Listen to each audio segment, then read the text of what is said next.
Minha mãe ligou numa manhã de quinta-feira, e quando ela desligou, eu já sabia que meu filho tinha cometido o maior erro da vida dele.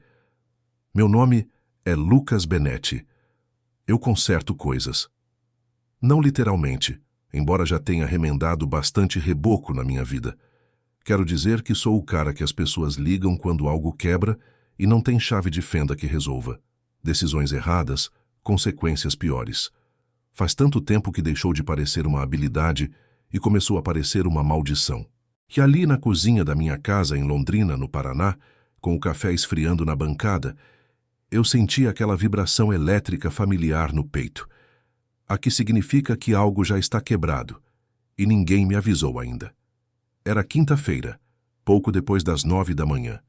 Minha mãe, Dona Teresa Benetti, 82 anos, ainda usando o telefone fixo na casa da Rua dos Ipês, em Apucarana, me ligou do nada. Sem oi. Sem comentário sobre o tempo ou sobre o meu cabelo. Só o meu nome, jogado com cuidado, como quem testa o chão antes de pisar. Lucas. Oi, mãe. Desliguei o fogão. O que foi? A festa de formatura do Mateus já aconteceu? Aí estava. Pousei a xícara devagar. Mateus, meu neto, filho do Cristiano e da Olívia, tinha acabado de concluir o primeiro ano de Direito na Universidade Estadual de Londrina. A Olívia vinha falando havia meses em fazer uma festa na casa deles em Cambé. Varanda grande, bairro bom, o tipo de casa que eles mencionavam com mais frequência do que era estritamente necessário. Eu imaginei que ia receber um convite. Imaginei que Dona Teresa também ia receber. Ela é a bisavó do menino. Ela ensinou ele a jogar truco. Uma vez espantou um cachorro do quintal usando só um rodo e sem derramar o suco de caju que estava na mão. Ela merecia um convite. Acho que foi no sábado passado, eu disse devagar. Por quê? Ninguém te ligou. Eu liguei para o Cristiano, ela disse, para perguntar. Ele ficou em silêncio. Aí a Olívia pegou o telefone e riu. Disse assim, ai, Dona Teresa, a festa foi no sábado mesmo. Desse jeito. Aí eu senti aquela coisa fria me passar por dentro. Não raiva, ainda não. Algo mais parecido com reconhecimento. Ela riu. Eu não sabia ainda, mas aquela risada ia ser o som mais caro que Olivia Davis Bailey já fez na vida. Liguei para o Cristiano antes mesmo de terminar a conversa com Dona Teresa. Ele atendeu rápido demais, do jeito que as pessoas culpadas sempre atendem. Não fui com rodeios. Por que sua avó não estava na festa do Mateus? Silêncio. O silêncio específico de um homem calculando mentalmente. Pai, foi só os amigos do Mateus, pessoal da faculdade. Não foi uma coisa de família mesmo. Ela tem 82 anos e mora a 20 minutos de você. Eu sei, mas a gente ainda tem tempo para isso. E então eu lembro como se tivesse acontecido em câmera lenta. Ouvi a voz da Olívia ao fundo. Não as palavras, só o tom. Baixo, urgente, pontudo como treinador sussurrando instrução pelo interfone. Foi quando o pelo da minha nuca arrepiou. A gente passa lá, disse o Cristiano por fim. Na semana que vem a gente explica pessoalmente. Cristiano, pai, por favor. Ele desligou. Fiquei na minha cozinha em Londrina, com um café frio e uma suspeita quente, e a sensação feia e crescente de que isso não tinha nada a ver com festa. Liguei de volta para Dona Teresa. Falei que eles viriam na semana seguinte explicar pessoalmente. Aquele som. O que significa que ela já sabe o fim da história e está esperando para ver se eu vou alcançar. Mãe, o que você não está me contando? Uma pausa longa o suficiente para estacionar um caminhão. A Sinhá Gregório estava nessa festa. A Sinhá? Da Igreja Nossa Senhora? A secura na voz da minha mãe poderia tirar verniz. Ela faz pilates com a Olívia agora. Não sabia que eu não tinha sido convidada. Me ligou no domingo para dizer que tinha sido uma tarde muito agradável. Mencionou que conheceu uma moça muito profissional, uma advogada. Fernanda, acho que era, com uma pasta de couro. O chão se moveu debaixo de mim. Uma advogada na festa de formatura, com pasta de couro. Dona Teresa repetiu isso como se a pasta fosse a parte que realmente dizia tudo. A Sinhá disse que todos foram para dentro por quase 1 hora. As crianças ficaram na varanda. Quando voltaram, o Cristiano parecia que tinha recebido uma notícia ruim. A Olívia parecia que tinha recebido uma notícia muito boa. Fiquei em silêncio um momento. Mãe, minha voz saiu baixa. Você sabe o que eu preciso perguntar? Sei. Eles estão atrás da casa? Do espólio? Dona Teresa Benetti morava na Rua dos Ipês havia 54 anos.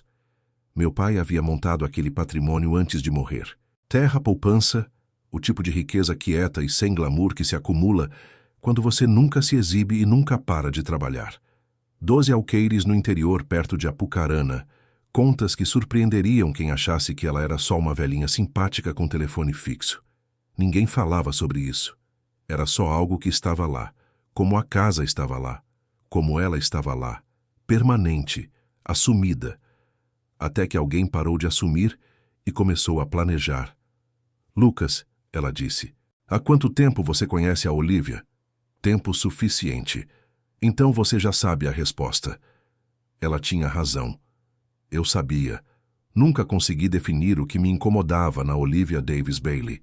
Ela era polida, atenciosa, sempre dizia a coisa certa no volume certo. Mas havia algo embaixo disso, uma quietude que não era calma, uma atenção que não era carinho. Fiquei me dizendo que era ciúme de pai superprotetor. Fiquei me dizendo que o Cristiano era feliz e que isso era o suficiente. Estava me mentindo há anos, e acabei de ficar sem estrada. Vou fazer algumas ligações, falei para ela. Eu já fiz, ela disse, e aí estava, aquela coisa na voz dela. Não medo, não raiva, algo quase parecido com diversão. A compostura de uma mulher que foi subestimada a vida inteira e aprendeu a achar isso útil. Lucas, meu filho, ela disse. Como você acha que eu sabia para ligar na quinta de manhã?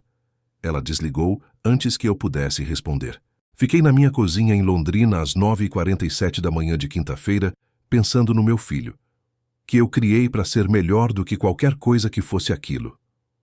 Pensei na Olívia, meticulosa e calculista.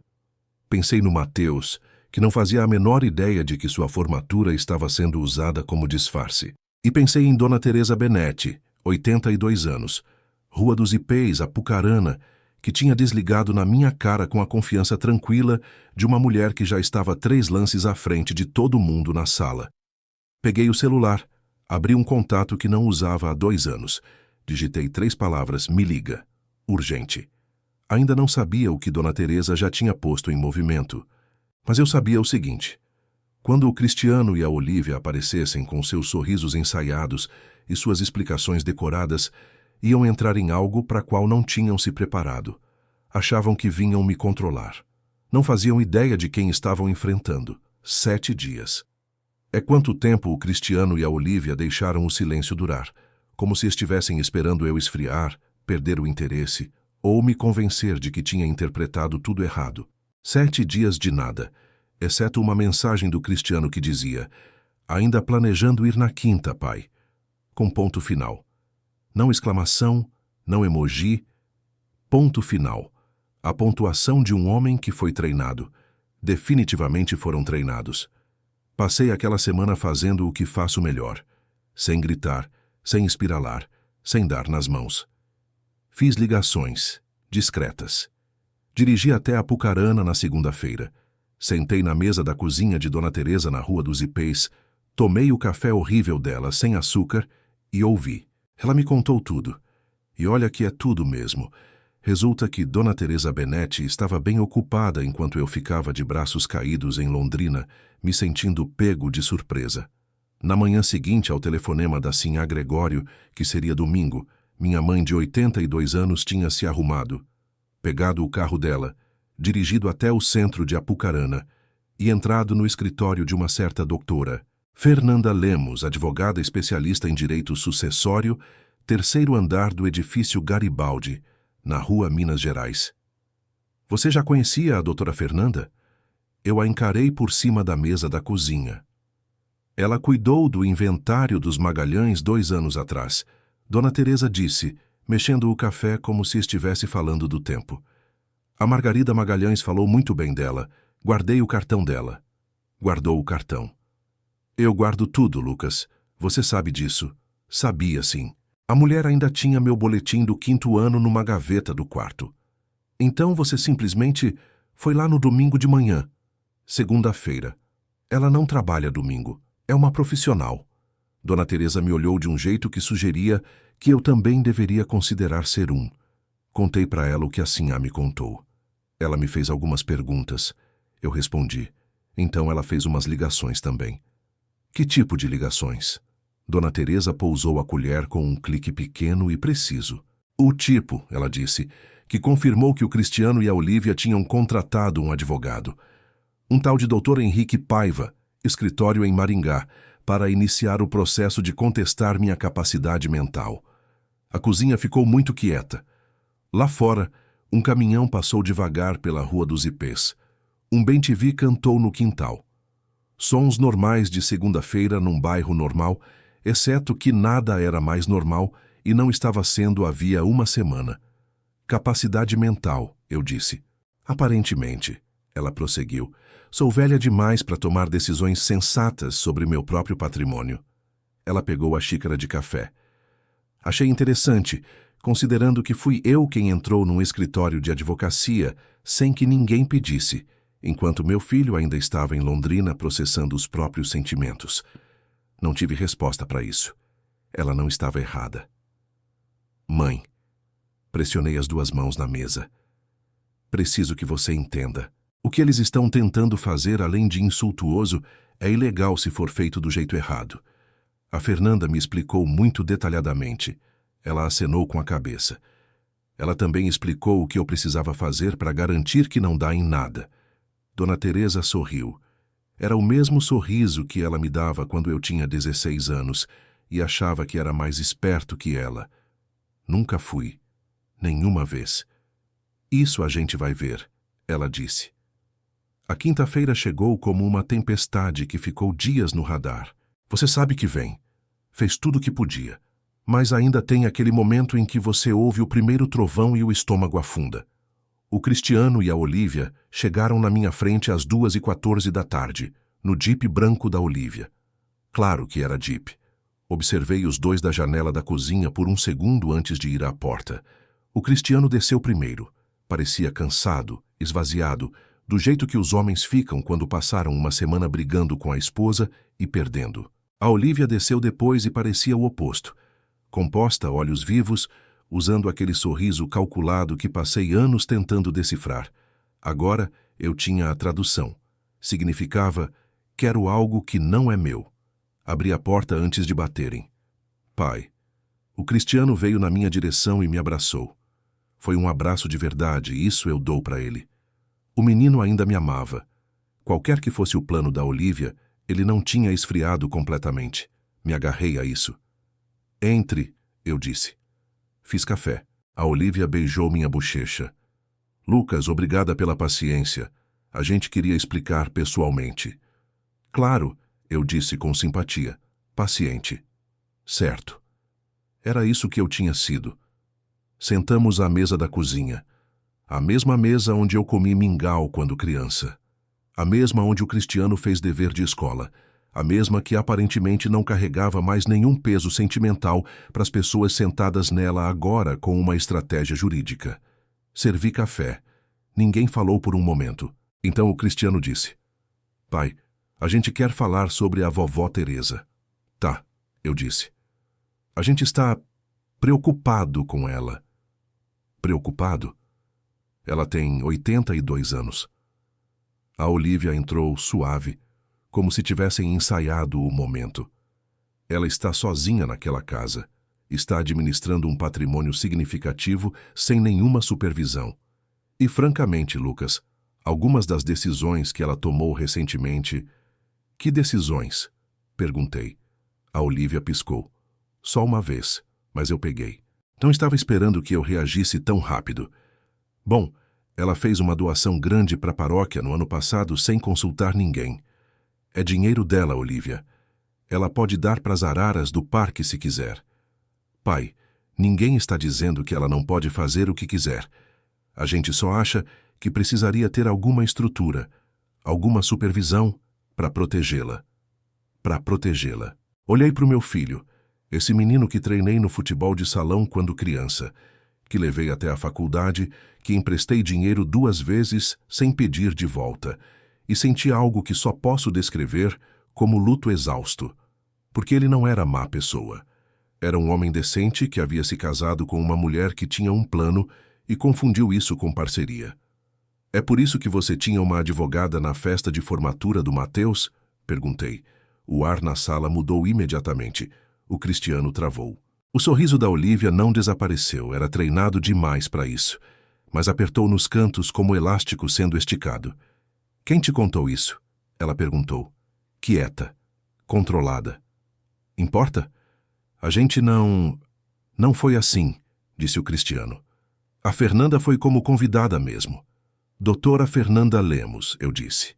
Edifício Garibaldi, 3º andar, Rua Minas Gerais, Apucarana. A Olívia pousou a xícara. A doutora Fernanda Lemos, continuei, que curiosamente é a mesma advogada que minha mãe foi procurar na segunda-feira de manhã. Silêncio, silêncio bonito. Total. Olívia, eu disse, voltando para ela diretamente. Você quer me dizer o que tinha naquela pasta de couro? Ou eu devo contar o que a doutora Fernanda disse para minha mãe que tinha? Qualquer cor que havia no rosto da Olívia fez uma saída discreta. Lucas, ela começou. Doutor Henrique Paiva, eu disse.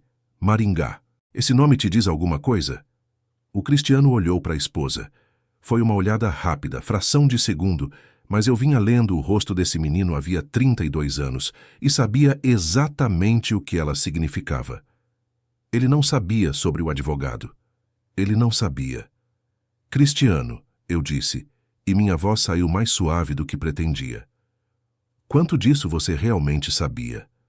Ele não respondeu, mas o maxilar endureceu, e ele olhou para a mesa, e isso foi resposta suficiente. A Olívia entrou. Estávamos protegendo os interesses da família. Só isso que isso sempre foi. Dona Teresa tem 82 anos e está sentada em cima de um patrimônio que poderia beneficiar todos nós, incluindo o Mateus, incluindo... Ela está sentada em cima de um patrimônio que é dela, eu disse, que ela ganhou, que meu pai construiu para ela. E você usou a formatura do meu neto como cobertura para uma reunião jurídica para começar um processo de declarar ela incapaz. Não é assim, ela começou. Chega. Levantei uma mão, ela parou. Lá fora um bem-te-vi cantou de novo. Sons comuns de uma quinta-feira comum. Olha o que você precisa entender, eu disse, mantendo a voz firme porque perder o controle ia me dar 4 segundos de satisfação e depois dar à Olívia munição para usar. Minha mãe sabe. Ela soube antes de mim. Ela estava no escritório da doutora Fernanda na segunda-feira, enquanto você ainda estava decidindo o que vestir para essa reunião. Fiz uma pausa. E a doutora Fernanda não é mais amiga da família. Ela é a advogada de registro da dona Teresa. E como de terça-feira eu disse, minha mãe fez algumas alterações nos documentos do espólio dela. A doutora Fernanda gentilmente me informou que já foram registrados e reconhecidos em cartório. A Olívia abriu a boca. Não sei os detalhes, eu disse. Dona Teresa não compartilhou comigo. Ela disse, e estou citando diretamente. Lucas, as finanças de uma mulher são assunto dela. Quase sorri com isso. Quase. O que eu sei é que o processo de curatela que vocês estavam montando está morto. A doutora Fernanda disse que a documentação que eles reuniram levaria uma equipe de advogados 2 anos para contestar. E ainda assim não ia a lugar nenhum. A cozinha ficou em silêncio por um longo tempo. Então, o Cristiano disse, bem baixinho. Pai, me perdoa. Olhei para o meu filho. Não disse que estava tudo bem porque não estava. Tem mais uma coisa, eu disse. O Mateus. O Cristiano olhou para cima. Ele não sabe o que aquela festa foi, não é? Não era pergunta. O Cristiano balançou a cabeça devagar. Ele vai descobrir, eu disse. Não por mim. Mas vai descobrir. E quando descobrir, isso é entre vocês dois e ele. Me levantei e peguei a xícara de café. Acho que terminamos por hoje. A Olívia parecia ter 17 coisas mais a dizer. Não disse nenhuma. Eles foram embora às 3h41. Observei o Jeep branco sair da minha garagem e desaparecer rua abaixo. Então liguei para Dona Teresa. Como foi? Ela perguntou. Mais ou menos como você esperava. O Cristiano não sabia sobre o Paiva, mãe. Não achei que soubesse. Encostei no balcão. O que exatamente você alterou naqueles documentos? Silêncio. Depois aquele som. Aquele infuriante e magnífico som de Dona Teresa Benetti. Te disse, Lucas, as finanças de uma mulher são assunto dela. Uma pausa. Venha jantar domingo. Vou fazer galinhada. Ela desligou. Não sabia ainda o que ela tinha feito, mas estava prestes a descobrir, e algo me dizia que a quinta-feira da Olivia Davis Bailey estava prestes a ficar bem mais longa. Galinhada. Foi assim que minha mãe escolheu detonar uma bomba. Sobre galinhada, pão de queijo e suco de maracujá numa mesa posta para 5, na casa da Rua dos Ipês, onde eu cresci. Ela tinha passado a toalha de mesa. O que significava que vinha planejando isso há mais tempo do que qualquer um de nós sabia. E cada um de nós estava prestes a descobrir exatamente quanto tempo. Deixa eu te contar uma coisa sobre Dona Teresa Benetti que você precisa entender antes da história acabar. Essa mulher nunca levantou a voz de raiva, nenhuma vez na minha memória. Ela não bate porta, ela não chora na frente dos outros, ela não ameaça, ela não avisa. Ela só espera, paciente e quieta, e absolutamente letal, até que o momento seja exatamente o certo. E então ela não te destrói com barulho, ela te destrói completamente. Domingo, 4 da tarde. Cheguei na Rua dos Ipês e imediatamente notei duas coisas.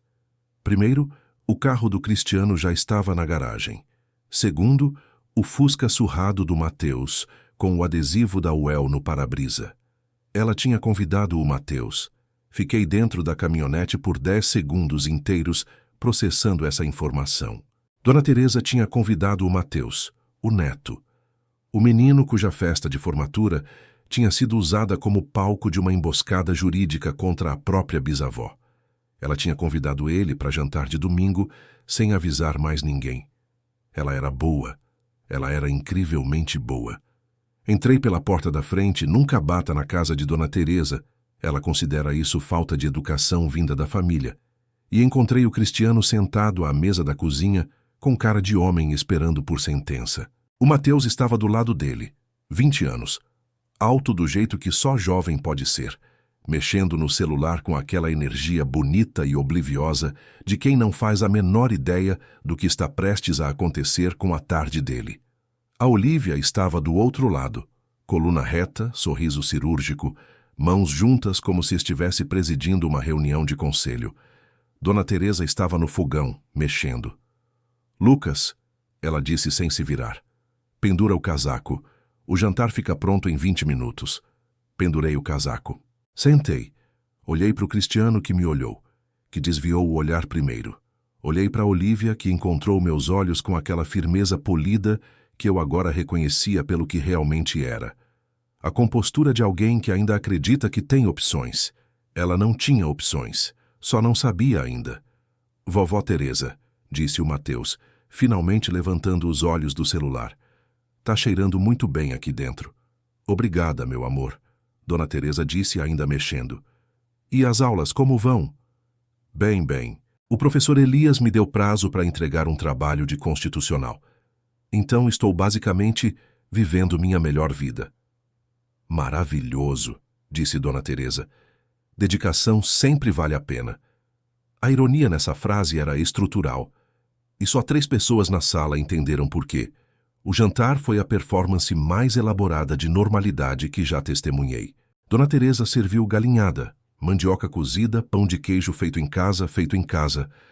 A mulher tem 82 anos e suco de maracujá nos copos bons. Perguntou ao Mateus sobre o colega de quarto. Perguntou ao Cristiano sobre o trabalho. Elogiou a blusa da Olivia, que foi um movimento deliberadíssimo, porque deixou a Olivia visivelmente insegura sobre se estava sendo bem recebida ou armada. As duas coisas, Olivia. A resposta era as duas coisas. Comi e observei e disse muito pouco, o que é um tipo próprio de habilidade. O Cristiano estava fazendo o mesmo, catucando a comida, rindo meio segundo depois do necessário nas conversas. O Mateus comeu como só um jovem de 20 anos consegue, com entusiasmo e sem culpa. completamente alheio ao fato de que a mesa onde estava sentado havia sido arranjada como um tabuleiro de xadrez e cada peça já estava posicionada. Então Dona Teresa pousou o garfo, dobrou o guardanapo, colocou ao lado do prato com aquele clique pequeno e preciso que eu tinha ouvido antes na cozinha dela na segunda-feira, segundos antes de me contar sobre o Dr. Paiva. O som de uma mulher que está pronta. Mateus, ela disse com leveza, tenho algo que quero te dar. O Mateus olhou para cima, pão na metade do caminho. É? Dona Teresa colocou a mão no bolso do casaquinho azul, o bom, o que ela usa para missa, e tirou um envelope, cor creme, fechado. Deslizou pela mesa até ele. O Mateus largou o pão e pegou o envelope. Vovó Teresa, o que é isso? Abre, meu amor. Observei o rosto dele enquanto lia. Vi a descontração ir embora. No lugar, concentração. Depois, confusão. Depois, algo mais lento e sério, se instalando nos olhos. O Cristiano também estava olhando. O garfo tinha parado de mover. A Olívia tinha ficado muito quieta. O Mateus levantou os olhos. Vovó Teresa, isso aqui diz... Isso é um cheque. É sim, é um cheque muito alto. Seu bisavô trabalhou muito, Dona Teresa disse simplesmente. E eu também. E você vai terminar esse curso e fazer algo que importe. Então sim, é um cheque alto. Mas eu não... Mãe? Pai? Vocês sabiam disso? Não, disse a Olívia. A voz era controlada, mas eu ouvi a fratura nela. Fina como trinca em louça boa. Tem uma condição, disse Dona Teresa. O Mateus olhou para ela. Vai direto para uma conta no seu nome. Não conta conjunta, não conta familiar. A sua. Ela fez uma pausa. O escritório da doutora Fernanda abriu na terça-feira. Já está feito. O cheque é formalidade. A transferência já foi iniciada. A mesa ficou em silêncio. Senti algo no peito que só posso descrever como assistir à justiça se mover em câmera lenta.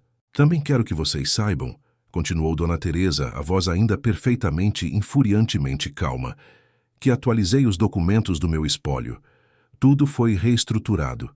A doutora Fernanda foi muito prestativa. Ela pegou o suco. A propriedade da Rua dos Ipês, o patrimônio que o vovô Armando construiu, as contas, tudo foi reorganizado de um jeito que a doutora Fernanda me garante ser bastante sólido. Vovó Teresa, o Cristiano começou. Ainda não terminei, querido. Ela pousou o copo. Também quero mencionar, e digo isso com amor porque eu amo essa família, que fui avaliada pela doutora Patrícia Hauck no Hospital das Clínicas de Apucarana. Avaliação cognitiva completa, memória, raciocínio, julgamento. Ela inclinou a cabeça levemente. Passou com o que a doutora Patrícia chamou de clareza notável para qualquer idade, muito menos para 82 anos. A doutora Fernanda tem o laudo. Está anexado ao processo do espólio. A trinca no controle da Olívia se abriu um pouco mais. Só um pouco. O suficiente. Dona Teresa, ela começou. Olívia. A voz de Dona Teresa não endureceu, não precisou. Só assentou, como pedra descendo para o fundo de água clara. Eu sei sobre o Dr. Paiva. Silêncio. Sei sobre a reunião na festa do Mateus. Mais silêncio. Sei o que estava naquela pasta de couro. O Mateus virou para olhar para a mãe devagar. Do jeito que você se vira em direção a um som que não tem certeza se ouviu de verdade. Que pasta de couro? Ele disse. Ninguém respondeu. Que reunião? A voz dele tinha mudado. A leveza fácil de jovem universitário tinha sumido. Algo mais plano e mais adulto se instalando por baixo. De que você está falando, vovó Teresa? Dona Teresa olhou para o bisneto com uma expressão de amor puro e sem complicação. Pergunta para os seus pais, meu amor. Ela disse com delicadeza. Acho que está na hora. O que veio depois foi uma conversa que não vou descrever por completo, porque parte dela pertence ao Cristiano e ao filho dele, e ao longo trabalho desconfortável de ser honesto com quem você ama. O que posso te dizer é que o Mateus Rivera Bailey não era o garoto alheio que tinha aparecido durante os pães de queijo. Ele era um jovem de 20 anos que tinha notado coisas, uma advogada que não reconhecia, uma reunião de porta fechada durante a própria festa. A energia da mãe naquele dia tensa como mola comprimida. Ele tinha guardado isso. Jovens sempre guardam. Quando veio à tona, quando o Cristiano, pálido e esvaziado, explicou o que estavam tentando fazer, o Mateus não gritou. Não jogou nada. Só olhou para a mãe, com uma expressão que eu reconheci porque eu mesmo carreguei na cozinha dela 4 dias antes. O olhar de quem está reorganizando tudo o que pensava saber sobre uma pessoa. Você usou minha formatura, ele disse. Só isso. Simples e quieto. A Olivia tentou. Mateus, a gente estava tentando proteger...